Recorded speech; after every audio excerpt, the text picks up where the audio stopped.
Evita las exodoncias no indicadas en clase 2.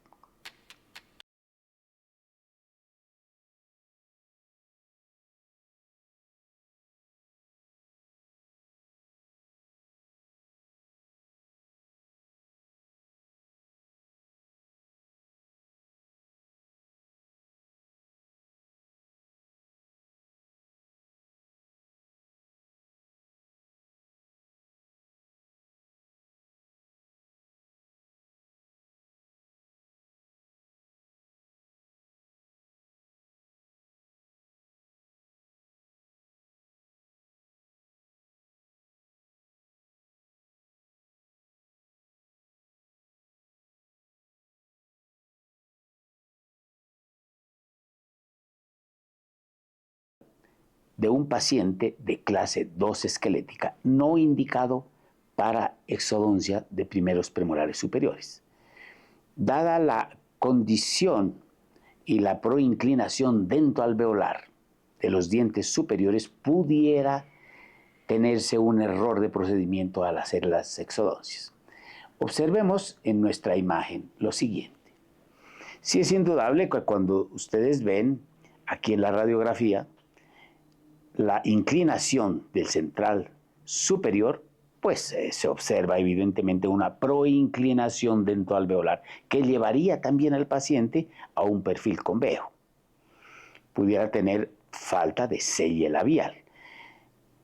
Entonces, en ese momento, no sería prudente intentar hacer una exodoncia. Primero, hacemos toda la etapa de alineamiento y nivelación para ver cómo podemos corregir esa proinclinación.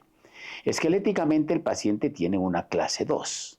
Dentariamente, como ustedes ven en la imagen superior derecha, es un paciente de clase 2 leve con sobrepaso de media cúspide únicamente hacia adelante.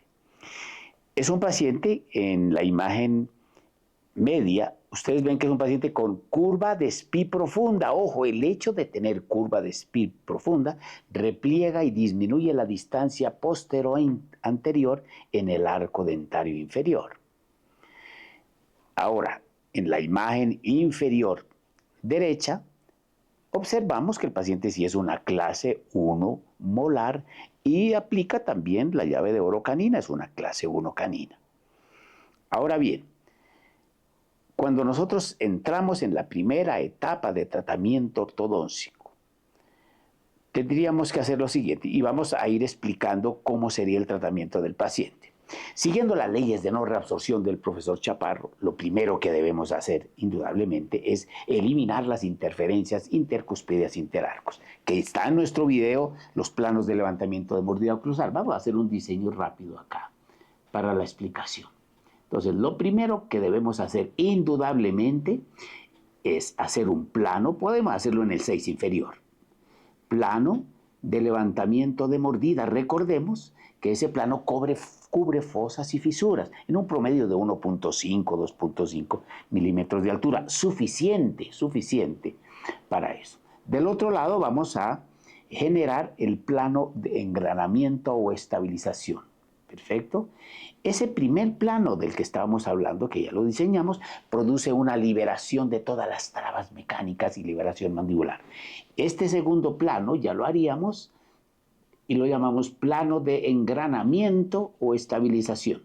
Entonces colocamos nuestra resina acá, sin fotopolimerizar con algo de exceso, le hacemos morder al paciente, lo llevamos lo más cercano a oclusión en relación céntrica y ahí fotopolimerizamos.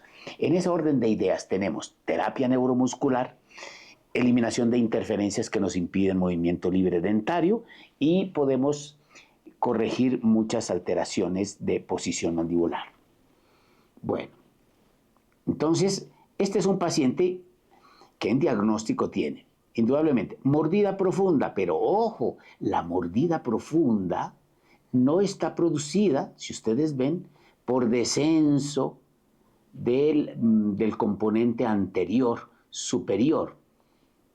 Si esto descendiera abruptamente, la mordida profunda sería causa del arco superior y vemos que eso no está sucediendo.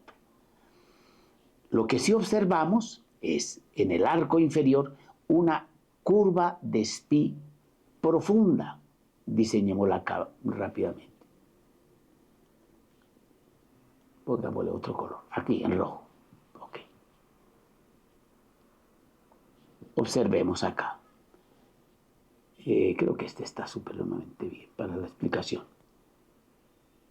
Entonces, si ustedes observan, el paciente tiene una curva de Spee profunda. Eso indudablemente disminuye esta distancia postero-anterior que tiene el paciente. Perfecto. En geometría, cuando tú aplanas una curva, suceden dos efectos. Ojo, primer efecto, hay un aumento de la distancia antero-posterior de esta curva. Quiere decir que el paciente tendría una posición adelantada posteriormente cuando tenemos planos de levantamiento de mordida y colocamos nuestros primeros arcos de activación. Y el segundo efecto que se produce sería una extrusión de segmentos intermedios, entonces premolares. Mira, premolares y cúspide mesial del 6 se extruirían. Al extruirse se produce el levantamiento de mordida. Mira qué efectos maravillosos conseguimos cuando producimos un aplanamiento de la curva. En resumen, aumento de la distancia antero-posterior que indudablemente llevaría a la corrección, mira, a la corrección de esta retroposición de la mandíbula.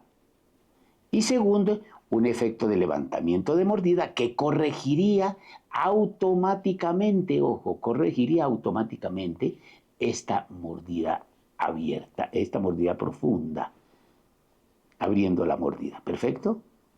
Entonces, en conclusión, un paciente de estos prematuramente no le podemos hacer exodoncia por un perfil convejo que pueda tener o por ese overjet tan aumentado producido por el aumento de esa distancia entre el superior e inferior o ese overjet.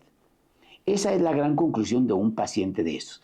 Si nosotros prematuramente, ligeramente hacemos una exodoncia, ya dañamos al paciente. Entonces, imagina tú, haces exodoncias de los primeros premolares superiores y después corriges la curva de Spee profunda, entonces el paciente va a quedar en una mordida cruzada anterior, así.